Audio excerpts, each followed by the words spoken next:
ଝାରସୁଗୁଡ଼ା ଜିଲ୍ଲା କିର୍ମିରା ବ୍ଲକ ବାଗଡିହି ବନ ବିଭାଗ ପକ୍ଷରୁ ନକ୍ସାପାଲି ଗ୍ରାମରେ ବନ ମହୋତ୍ସବ ପାଳିତ ହୋଇଯାଇଛି।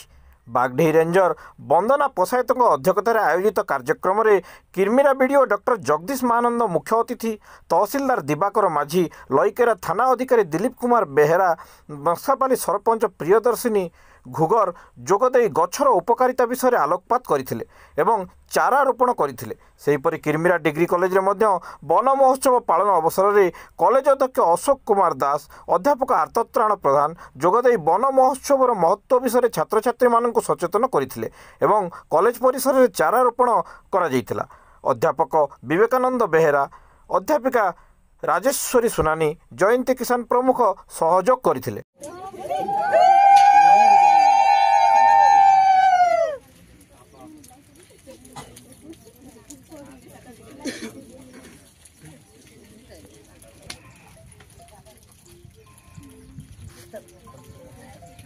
चलो